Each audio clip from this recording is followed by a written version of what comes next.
Très heureux de vous retrouver en ce début de semaine pour une nouvelle édition du journal sur LCA. Mesdames et messieurs, bonsoir et bienvenue à cette édition. Au sommaire, après les laboratoires Pfizer et BioNTech, c'est un autre laboratoire américain qui vient d'annoncer des essais concluants. 94,5% d'efficacité du candidat vaccin de Moderna contre le coronavirus. Une autre avancée significative mais qui ne met pas fin au virus. Attention donc. J-6 pour les prochaines élections couplées dans notre pays. Les Burkinabés devront élire leur président et leurs députés le 22 prochain. À suivre dans cette édition notre lecture croisée du volet sport selon les programmes des différents candidats. Et puis les échanges commerciaux entre le Burkina et la Chine prennent une nouvelle tournure. Le Burkina est élu au programme de préférence commerciale de la Chine. 97% des exportations vers le géant asiatique seront exonérées des taxes douanières. Voilà pour le sommaire. Une fois encore, bonsoir et bienvenue au journal sur LCA. La course s'accélère à la recherche du vaccin contre Covid-19. Après les laboratoires Pfizer et BioNTech, c'est un autre laboratoire américain qui annonce des tests concluants.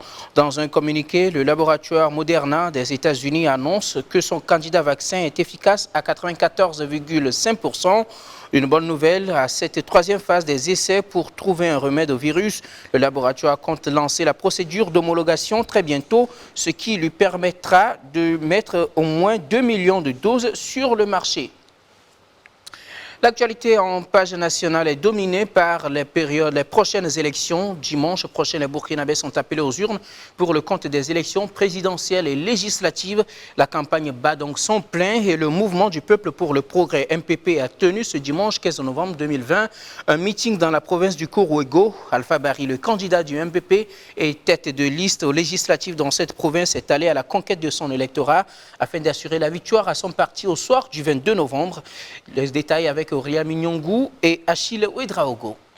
Le mouvement du peuple pour le progrès MPP a tenu son meeting pour sonner la mobilisation et appeler à un vote massif pour la victoire du MPP à la présidentielle et aux législatives du 22 novembre. Le candidat Alpha Barry, au nom de son parti, s'est senti fier de ce que le président Roch-Marc Christian Kaboré et son gouvernement ont fait pendant le quinquennat. Roch-Marc Christian Kaboré, vous êtes témoin du bilan, du bon bilan, malgré les difficultés, malgré donc le fait qu'il a pris le pays dans une situation très difficile où il fallait faire la relance économique après 3 années de crise, 2 années d'agitation politique et 1 année de transition. Malgré le fait qu'il y a eu les attentats, depuis quand vous avez vu la chancelière Angela Merkel ici au Burkina? Depuis quand vous avez vu l'émir du Qatar ici au Burkina? Dit mieux. Donc, pour dire que l'élection s'est pliée. L'occasion a été également donnée au vice-président du MPP qui a pris part à la rencontre de procéder à la remise officielle des foulards aux 4 candidats du MPP à la législative dans le Kourouégo. Il a remercié l'ensemble de la population pour son soutien au MPP.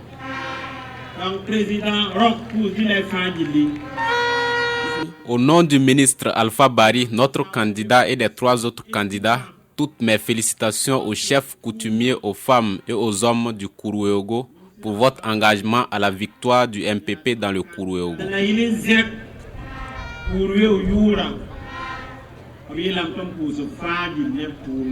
Les représentants des jeunes et des femmes de Boussé ont, au nom de leurs militants, promis la victoire absolue au MPP au soir du 22 novembre dans cette localité. Et nous restons toujours avec le MPP dans le cadre de cette campagne pour parler d'un autre meeting. Le mouvement du peuple pour le progrès était aux côtés des populations de la commune de Béguédo dans la région du centre-est mercredi dernier.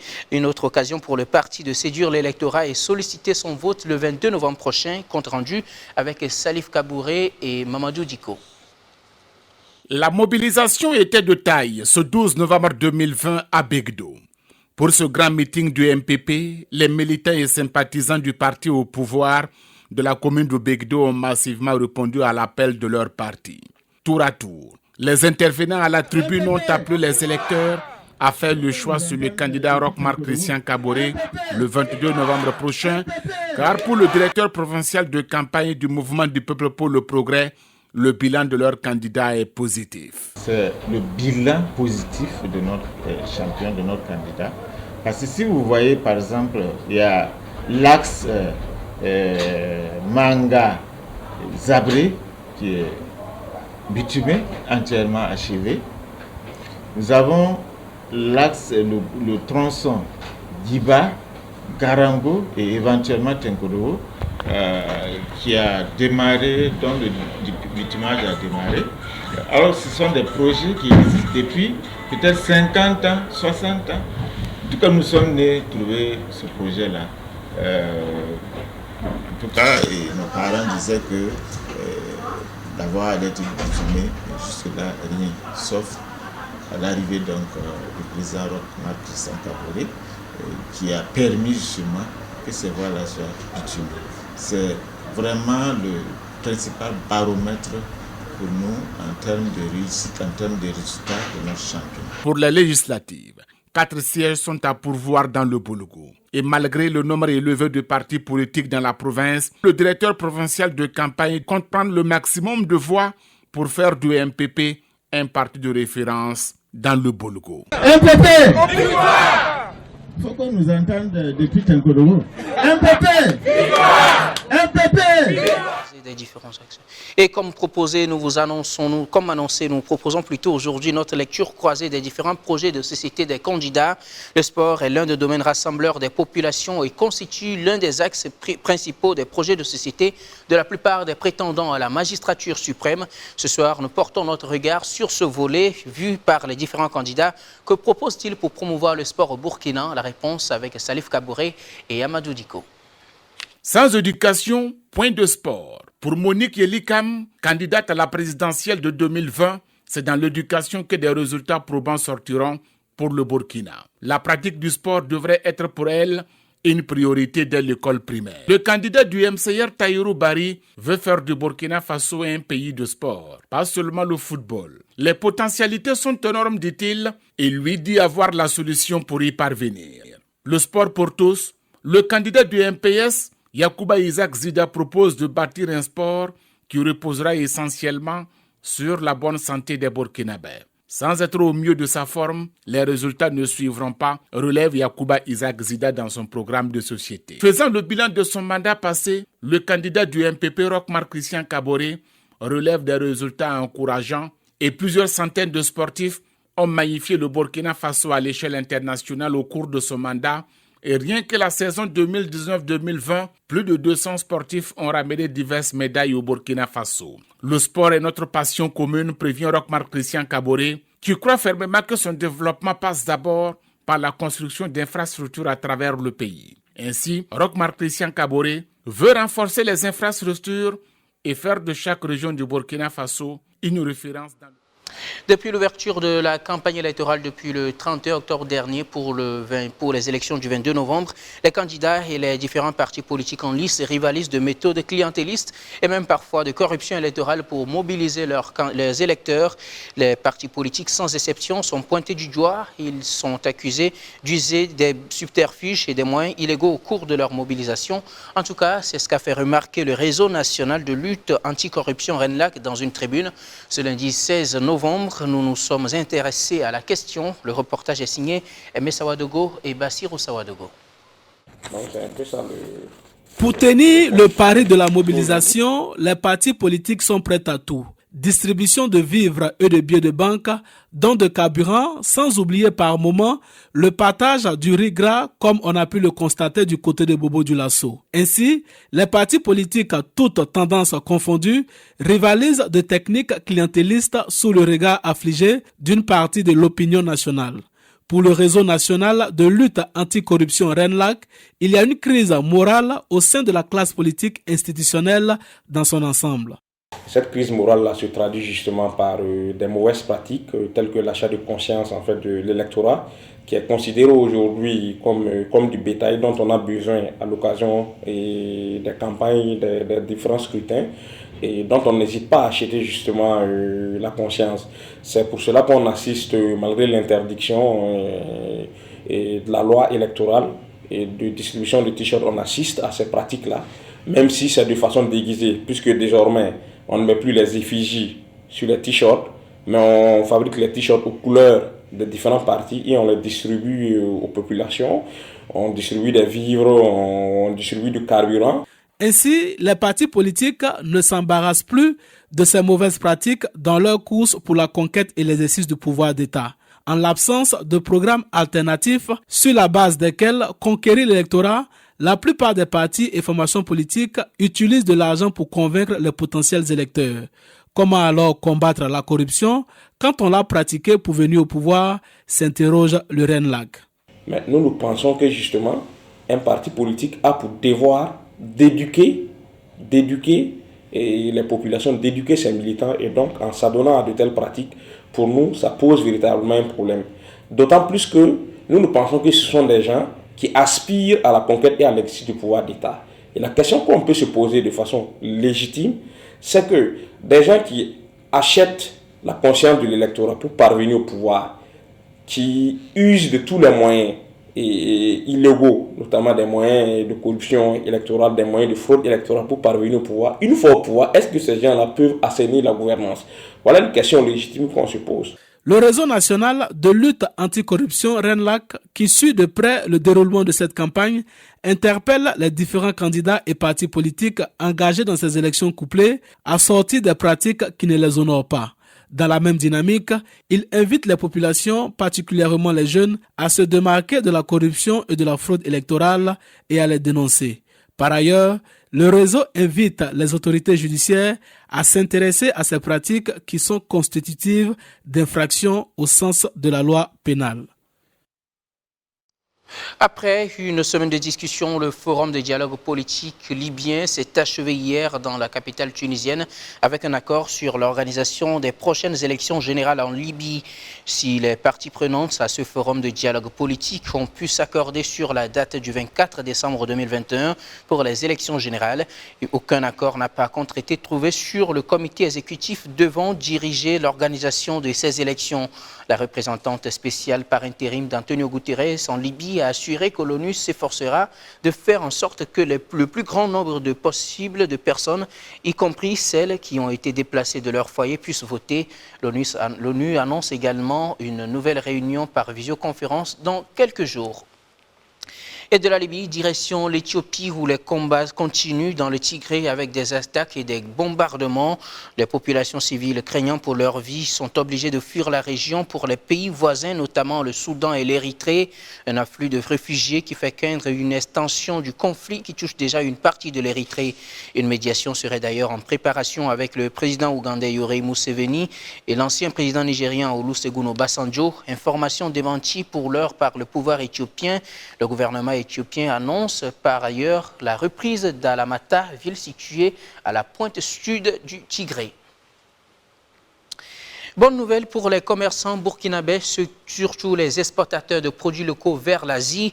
Le Burkina Faso est élu à la préférence commerciale de la Chine, un mécanisme qui permet à la Chine d'encourager les échanges avec la Chine et les autres pays à travers une forte baisse des droits de douane. À la clé, la Chine accorde l'exonération à 97% des produits d'exportation du Burkina vers son pays. L'annonce a été faite en présence du ministre burkinabé du Commerce, de l'Industrie et de l'Artisanat. Une bonne nouvelle donc pour les exportateurs de produits burkinabés. Les détails avec Elias Kaboré et Achille Ouedraogo. 97% des produits burkinabés en exportation vers la Chine seront exonérés des frais de douane. C'est le résultat de l'élection du Burkina Faso à la préférence commerciale de Chine. L'annonce est faite ici par l'ambassadeur de Chine au Burkina Faso au cours du lancement du mécanisme des certificats d'origine. Les certificats d'origine sont des formulaires que le commerçant devra remplir pour bénéficier de ces exonérations. Je pense que ce sera vraiment une très bonne opportunité pour tous les exportateurs, tous les commerçants ici, de passer encore plus de produits avec de bonne qualité et surtout constituent de grandes marques burkinabées, de sorte que les Chinois connaissent le pays des hommes intègres à travers ces produits, à travers votre qualité, et surtout à travers cet échange commercial, il devient encore de plus en plus actif, dynamique. On espère, on va lancer un appel à des investisseurs, des acteurs privés ou publics, de venir ici, de lancer plus d'investissements ici pour élever le niveau d'industrialisation, et transformation et commercialisation des produits locaux, pour que les produits ici ne soient pas seulement des produits en matière première. Ça doit être quelque chose encore de bonne qualité et de haut niveau industrialisé, pour que la grande marque, ou bien un label comme le Tavani de Burkina Faso, soit encore plus reconnu au niveau régional, au niveau international. Les produits concernés par cette mesure sont le coton, le sésame, le beurre de karité, entre autres. Séance tenante, 400 exemplaires de certificats ont été remis de manière symbolique au ministère du Commerce. La Chine se réjouit de cet aboutissement et promet continuer le travail afin d'intégrer les produits restants. Comme vous l'avez constaté, la République populaire de Chine offre au Burkina Faso la possibilité pour que ces produits puissent accéder au marché chinois. 97% de ces produits-là, burkinabés, peuvent accéder au marché chinois sans droit de douane. Nous pensons que c'est une opportunité que notre secteur privé doit saisir pour relever les défis du développement.